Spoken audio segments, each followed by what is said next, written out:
आइए आज हम लोग डिराइव करते हैं R बराबर 2F for spherical mirror. Spherical mirror में R बराबर 2F कैसे होता है इस चीज को हम लोग डिराइव करेंगे। तो देखिए R बराबर 2F, तो R क्या है, F क्या है, पहले ये जानना जरूरी है। हम लोग पिछले वीडियो में इस चीज को एक्सप्लेन कर चुके हैं कि R क्या है, F क्या है।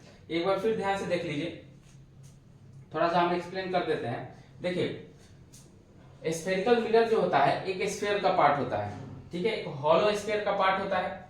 हॉलो स्फीयर का पार्ट होता है, एक पार्ट को हटा के और उस दूसरे पार्ट को हम लोग एक तरफ से रफ करके इसको स्फेरिकल मिरर बनाते हैं। तो ध्यान दीजिए इसमें दो तरह का होता है, कॉन्केव मिरर होता है, कॉन्वेक्स मिरर होता है। तो कॉन्केव मिरर और कॉन्वेक्स मिरर में बेसिक डिफरेंस क्या होता है कि देखिए जिस हॉलो स्फीयर से ये स्फेरिकल मिरर बना होता है उसका जो सेंटर होता है वो रिफ्लेक्टिंग सरफेस के तरफ हो। मान लीजिए एक तरफ ये इस साइड रफ किए और इस साइड रिफ्लेक्टिंग सरफेस है और इसी तरफ क्या है इसका सेंटर है, तो हम इसको बोलेंगे कॉन्केव मिरर। वही दूसरी तरफ अगर इसका रिफ्लेक्टिंग सरफेस यहां इसके सेंटर से दूसरी साइड है तो हम लोग बोलते हैं क्या, कन्वेक्स मिरर। तो अब यहां ध्यान से देखिए, और जिस स्फीयर हॉलो स्फीयर से एक पार्ट को हटा के स्फेरिकल मिरर बनाते हैं उसका जो सेंटर होता है इसी को बोलते हैं सेंटर ऑफ कर्वेचर।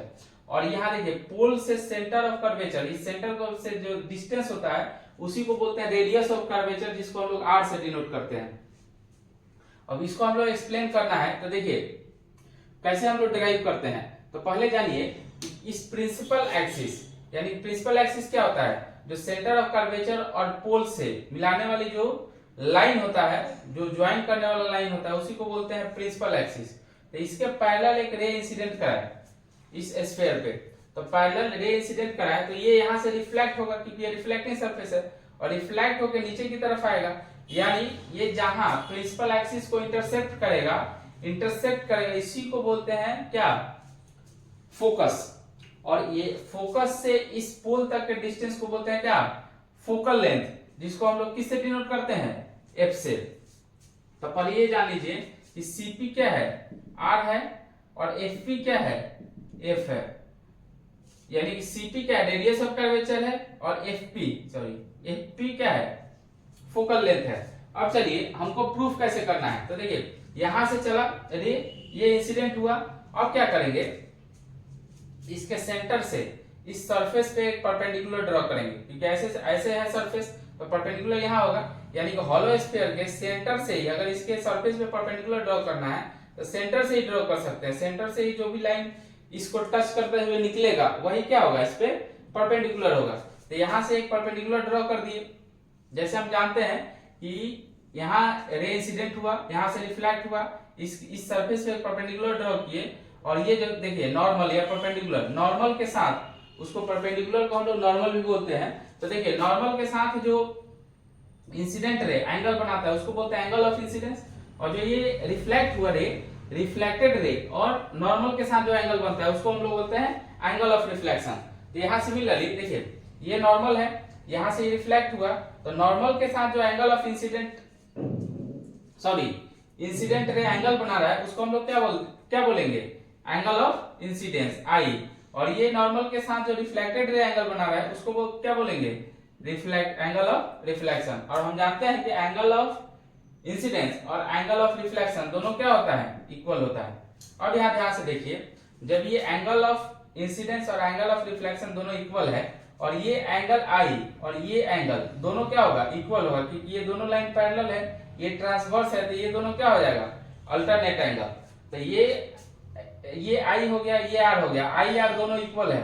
तो इस ट्रायंगल में देखिए, इस ट्रायंगल में ये दो एंगल इक्वल हो गया, यानी कि इसके सामने का जो साइड होगा वो भी क्या होगा, इक्वल होगा। तो इसके सामने का साइड क्या है, AF, और इसके सामने का साइड क्या है, CF।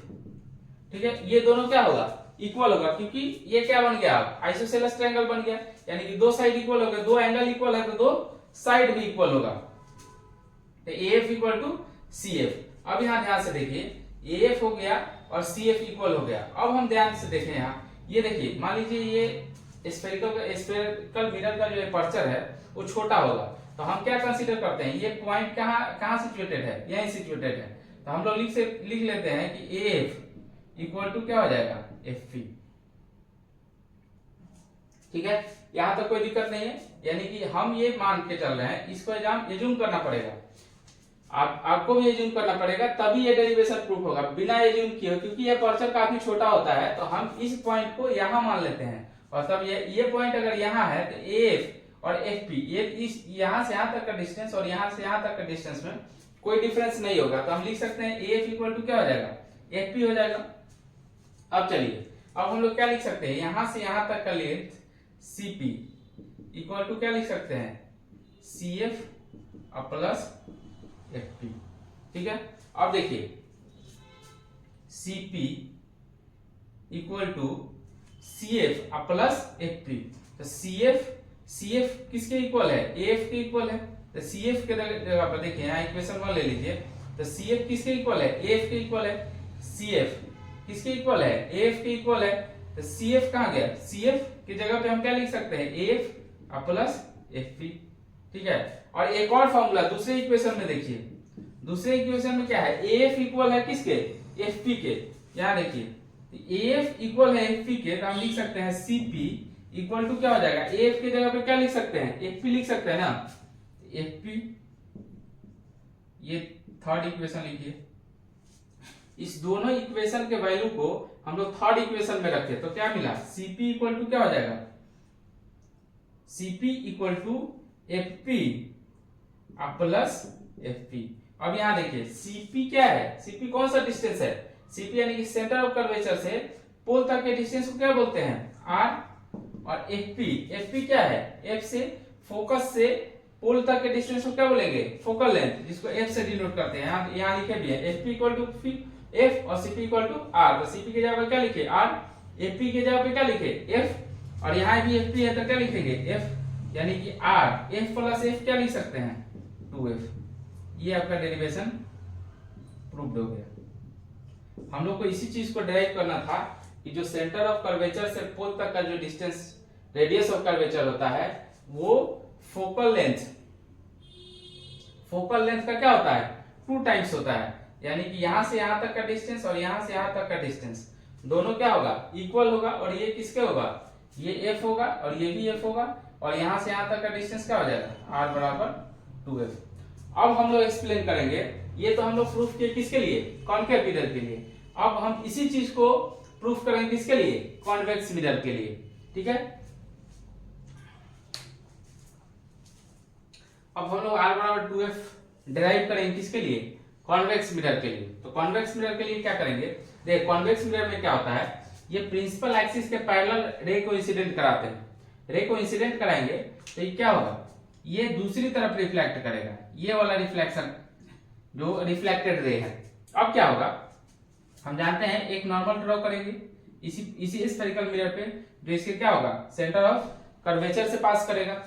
तो सेंटर ऑफ कर्वेचर से पास करेगा तो ये हो जाएगा नॉर्मल के साथ जो इंसिडेंट रे एंगल बन रहा है, क्या हो गया, एंगल ऑफ इंसिडेंस। और जो रिफ्लेक्टेड रे के साथ ये एंगल बन रहा है वो क्या हो गया, एंगल ऑफ रिफ्लेक्शन। तो हम जानते हैं angle of incidence I equal to हो जाएगा क्या, एंगल ऑफ रिफ्लेक्शन के।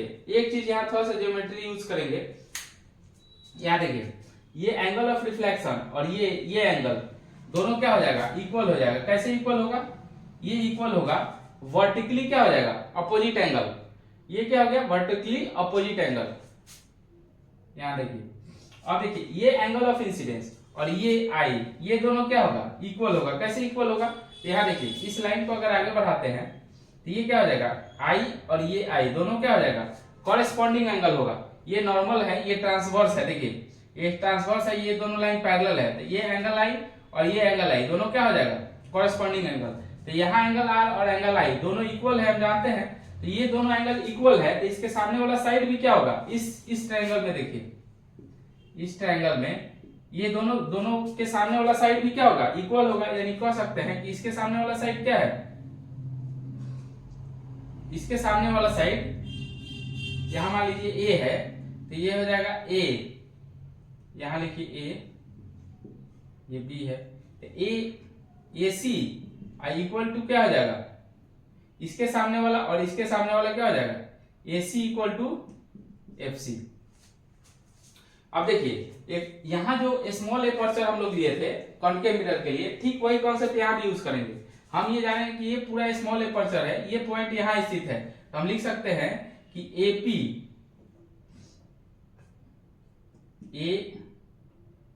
AF इक्वल टू क्या हो जाएगा, PF।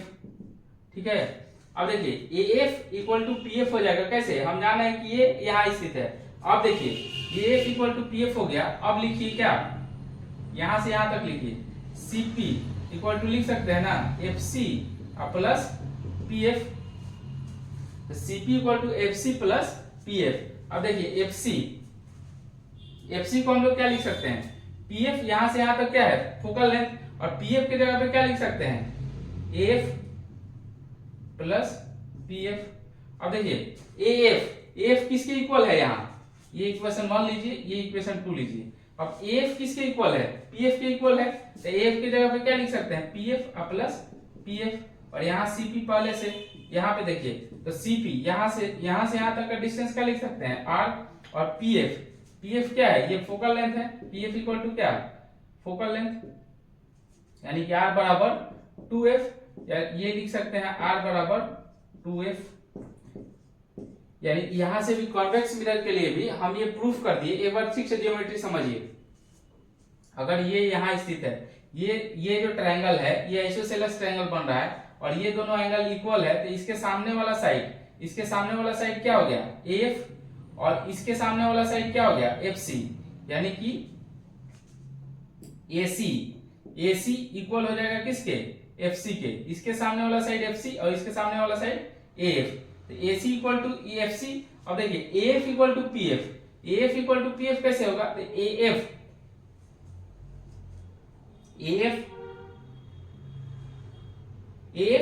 इक्वल टू PF, तो AF इक्वल टू PF कैसे होगा, तो यहाँ हम ये समझ रहे हैं कि ये स्मॉल एपर्चर का स्फेरिकल मिरर है, ये पॉइंट यहाँ स्थित है, इसलिए हम इसको लिख सकते हैं AF इक्वल टू PF। अब यहाँ से यहाँ तक का डिस्टेंस लिखिए CP equal to FC plus PF, और FC के जगह पे क्या ले लिए, FC की जगह पे हम ले लिए AF प्लस PF, और AF की जगह पे क्या ले लिए PF ले लिए, तो CP इक्वल टू क्या हो जाएगा 2PF, और यही PF जो है यहां से यहां तक का लेंथ क्या है फोकल लेंथ है, तो R बराबर 2F यहां से प्रूफ हो गया। तो हम लोग दोनों मिरर के लिए, कॉन्केव मिरर के लिए और कॉन्वेक्स मिरर के लिए, दोनों के लिए ये जो सबसे इंपॉर्टेंट फार्मूला है R बराबर 2F वाला, दोनों ड्राइव कर लिए। यहाँ सिर्फ एक चीज ध्यान रखना है, दोनों में आइसोसेलेस ट्रायंगल बन रहा है, angle of incidence angle of reflection वाला कॉन्सेप्ट यूज किए हैं, और एक तीसरा कॉन्सेप्ट जो यूज किया है ये एपर्चर वाला कॉन्सेप्ट है। छोटा एपर्चर मान के इस पॉइंट को यहाँ हम लोग ये मान के चल रहे हैं कि ये पॉइंट यहाँ सिचुएटेड है, वहीं दूसरी तरफ यहाँ भी ये मान के चल रहे हैं कि ये पॉइंट ए है जो यहाँ P पे सिचुएटेड है। इस तीनों कॉन्सेप्ट का यूज करते हुए इस फॉर्मूले को हम लोग प्रूफ किए हैं।